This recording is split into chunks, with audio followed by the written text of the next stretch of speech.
आप किए करते नहीं है। हम तो हाई कोर्ट गए, अब सुप्रीम कोर्ट में हमने फाइल किया। हमें यह बात समझ में नहीं आती है, जो सरकार बनी है उन्हें अच्छे कामों पर ध्यान देना चाहिए, उनको मौका है हीरो बनने का। अब ये छोटी छोटी बातों में असेसमेंट आप कर रहे हो, और एक एमपी को आप जेड दिए हुए हो, किसी एमपी को व्हाइट चेक दिए हुए, बीजेपी के सबको दिए हुए हो।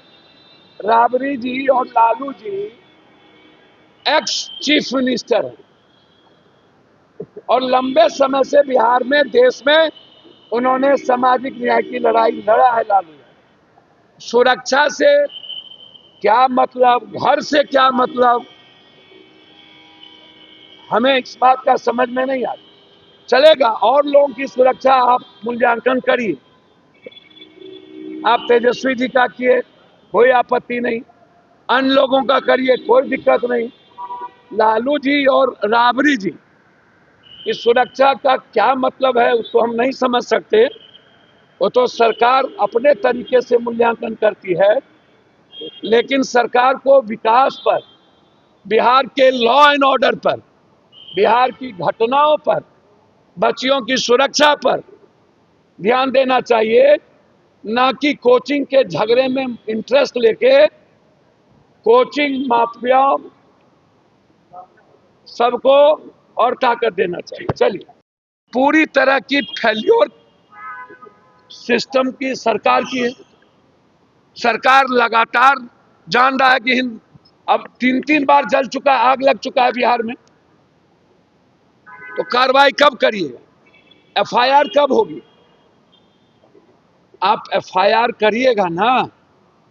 आप रिशु सिंह के किसी भी पूरा दबाने में लगे हुए हैं, सस्पेंड कर दिए, एफआईआर किए ही नहीं। और जिस खेल में आनंद किशोर जी सबसे बड़ी मछली है और सेक्रेटरी प्रमोद कुमार पूरा मजे आंध्रा में जाके ले रहा है, ऐशो आराम की जिंदगी जी रहा है। विष्णु श्रीवास्तव के मोबाइल में उसका पूरा फोटो है, रंग रंगेरिया मनाते परिवार के साथ, 2 लाख रुपया एक दिन का। एफआईआर क्यों नहीं कर रहे? और जब से ऋषु सिंह बुडको में आया या भवन में, तब से मंत्री कौन कौन लोग हैं, तो आप सारे मंत्री की इंक्वायरी क्यों नहीं करवाना चाह रहे हैं? आप जब जीरो टॉलरेंस की बात कर रहे हैं तो सब मंत्री का भी इंक्वायरी हो। कौन कौन रिस्पॉन्सिबल है? बिना मंत्री के तो कुछ होता नहीं है। सिर्फ सेक्रेटरी, पदाधिकारी, विभागीय मंत्री नहीं, और एफआईआर नहीं। और जो बड़ी मछली है, आप कह रहे हैं कि आनंद जी है, ईडी बोल रही है, तो फिर अभी तक कार्रवाई क्यों नहीं? और लोग हैं, कह रहे संतोष मल है, 2 मेडिकल कॉलेज का टेंडर दे दिया धर्मेंद्र, कह रहे वो हैं, क्यों नहीं? बारे बार आप नीतीश कुमार जी को दाग लगाने के लिए सब उपाय कर रहे हैं क्या? मतलब नीतीश कुमार की छवि क्या थी? ईमानदारी की। और जब ये सब चीजें हो रही है, इसमें इन्वॉल्व कौन हो रही? कहेंगे नीतीश कुमार जी के काल में हुआ।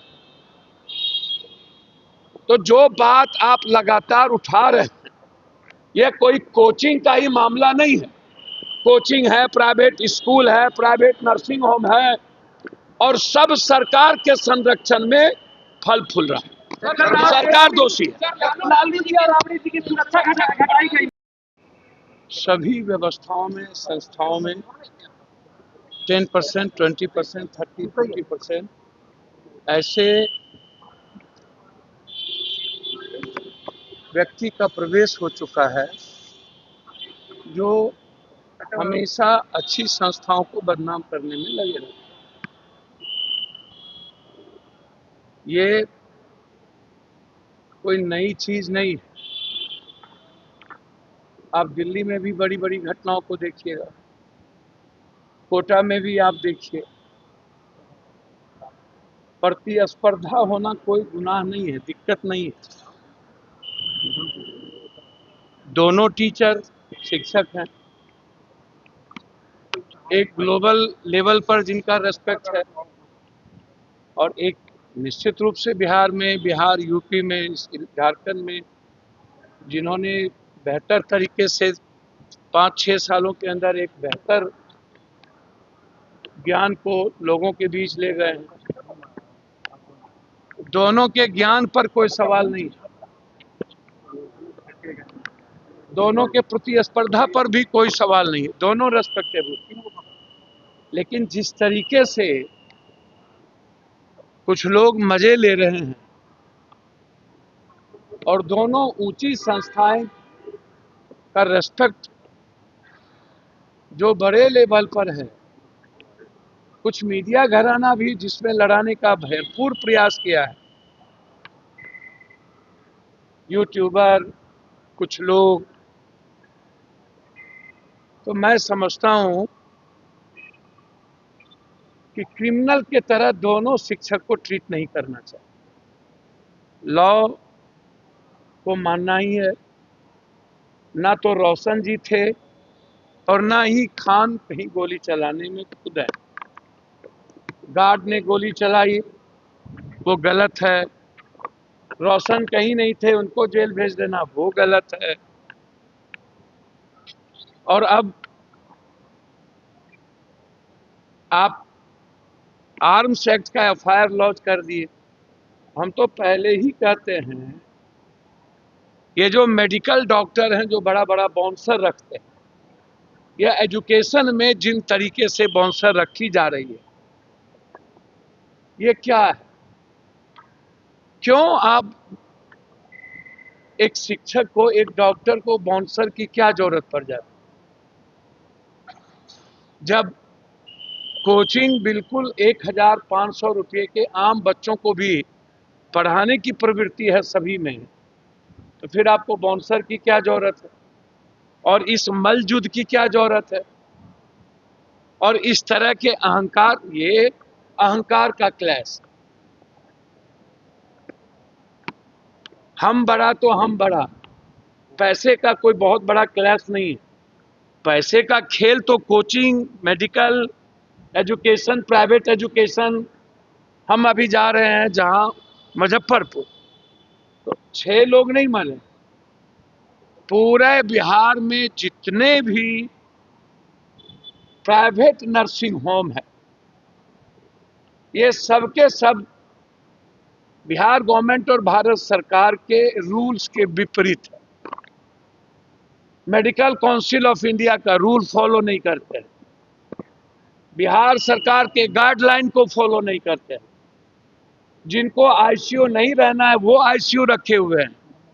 आईसीयू में 27 आदमी को आप रखे हुए हैं 6 आदमी के नाम पर।